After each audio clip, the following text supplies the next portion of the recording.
안녕하세요. 전국민 AI 활용 기말 프로젝트 3팀 탑A입니다. 파이썬을 이용한 데이터 분석 결과와 최종 프로젝트 기획안에 대해 발표하겠습니다. 나주현 학생이 시각화한 데이터입니다. 목격 여부에 따른 급성 심장 정지 생존율의 2019년과 2020년의 수치를 비교해 보았을 때 2019년의 생존율보다 2020년의 생존율이 더 낮습니다. 목격된 급성 심장 정지 발생률의 2019년과 2020년의 수치 모두 목격된 급성 심장 정지 비율이 현저히 낮습니다. 다음은 백진서 학생이 시각화한 데이터입니다. 17곳의 시 군구별 심폐소생술 인지율의 시각화 자료에 따르면 전체적으로 인지율이 높습니다. 가장 높은 비율은 인천광역시로 95%며 가장 낮은 비율도 전라남도 85%로 높습니다. 자동심장 충격기 인지도의 시각화 자료입니다. 대략 알고 있음의 수치가 61.5%로 가장 높은 비율을 차지하고 아예 모름이 17.9%, 약간 알고 있음의 16.5%의 비율을 차지합니다. 다음은 이예림 학생이 시각화한 데이터입니다. 자동심장 충격기 미사용 이후로 사용법을 몰라서가 가장 높은 비율을 차지합니다. 자신감이 없어서와 상태 악화를 우려해서 자동심장 충격기를 사용하지 않았다는 응답 역시 높습니다. 급성심장 정지 환자 일반인 심폐소생술 시행률의 2019년과 2020년의 수치 모두 아동기와 청소년기에 가장 높은 심폐소생술 시행률을 보이는 한편 20대에서 30대와 노후기에 전반적으로 낮은 심폐소생술 시행률을 보입니다. 더불어 2019년도에 비해 2020년도의 모든 연령대에서 보다 낮은 시행률을 확인 가능합니다. 다음은 정민정 학생이 시각화한 데이터입니다. 연령별 소방차 응급처치 교육 추진 실적의 2018년과 2020년의 수치 모두 성인의 교육률이 가장 높습니다. 또한 2018년도에 비해 2020년도에 응급처치 교육 추진이 현저히 낮습니다. 심폐소생술 적정 교육시간 인식률에 따르면 심폐소생술 교육의 필요성을 느낀다고 답한 응답자들은 40분에서 1시간 미만의 교육시간이 가장 적절하다고 생각하면 알 수 있습니다.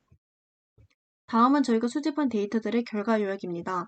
첫째, 2019년과 2020년에 목격된 급성심장 정지 비율이 가장 높은 연령층은 두 해 모두 80세 이상입니다. 둘째, 목격된 급성심장 정지자의 생존율이 2019년보다 2020년이 더 낮습니다. 셋째, 심폐소생술의 인지도는 전국적으로 높습니다. 넷째, 자동심장 충격기에 대략 알고 있는 사람들이 대다수입니다.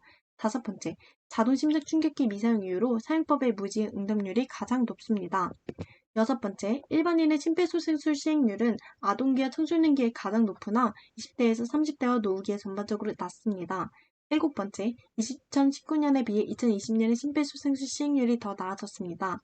여덟 번째, 전 연령 중 성인의 심폐소생술 교육률이 가장 높습니다.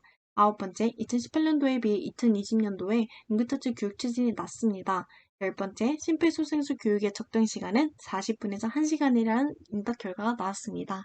이어서 데이터 수집 결과 간의 상관관계입니다.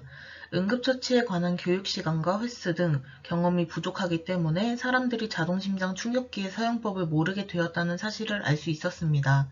또한 목격된 급성심장 정지 비율이 낮기 때문에 목격된 급성심장 정지자의 생존율도 감소하였습니다. 따라서 급성 심장 정지와 같은 응급 상황 발생 시 생존율을 높이기 위해 목격하는 비율 자체를 증가시켜야 하며 목격 시에 응급 처치를 할 수 있도록 교육 경험도 충분히 있어야 한다는 사실을 알게 되었습니다. 다음은 데이터 분석을 통해 저희가 알아낸 사실을 정리한 결과입니다. 먼저 목격된 급성 심장 정지자의 생존율이 2020년에 더 줄어들었습니다. 또한 응급처치 교육의 추진이 2018년에 비해 2020년에 줄어든 사실을 알 수 있었습니다. 이로 인해 목격된 급성 심장 정지자의 생존율도 낮아졌을 거라 추측할 수 있습니다. 자동심장 충격기와 심폐소생술의 인지도는 대략 알고 있음의 비율이 가장 높았습니다. 이런 조사 결과로 볼 때 사람들이 자동심장 충격기와 심폐소생술에 대해 정확하게 알 수 있도록 교육하는 것이 중요할 것입니다. 마지막 자동심장 충격기의 미사용 이유로는 가장 많은 응답자가 사용법을 모른다고 답하였습니다. 또한 자신감이 없다는 비율도 높았습니다. 이를 통해 응급처치에 대한 교육과 정보가 부족하고 응급 상황에 두려움을 느끼는 것도 알 수 있었습니다. 기존 가설과 수행 결과를 비교해 보았습니다. 기존 가설은 프로젝트를 기획할 때 세웠던 가설입니다. 크게 정보 부족 문제, 심리적 문제, 관심 부족 문제가 있을 것이라는 세 가지의 가설이었습니다. 첫째, 자동심장 충격기의 사용법을 모른다는 사실로 볼 때 교육 경험이 부족하고 그렇기 때문에 정확한 교육 경험을 제공하는 방법을 찾아야 합니다.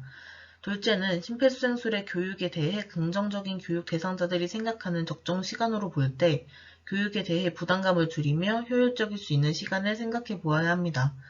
마지막으로 자동심장 충격기와 심폐소생술의 인지도가 대략 알고 있음 정도인 것으로 보아 자동심장 충격기와 심폐소생술에 대해 홍보가 더욱 필요하다는 것을 생각할 수 있었습니다. 다음은 중간기획안 구성 시 설정했던 배경과 목표, 문제점입니다. 응급처치에 대해 정확도와 효율성을 높여 실제 상황에서 응급처치를 할 수 있도록 해야 한다는 내용입니다.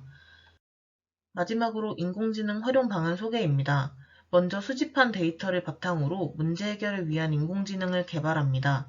그 형태는 주행 시스템이 탑재된 응급처치 로봇이고 그 로봇에는 응급처치 상황 관리 시스템이 탑재되어 있습니다. 이외에 VR 교육 시스템도 개발합니다.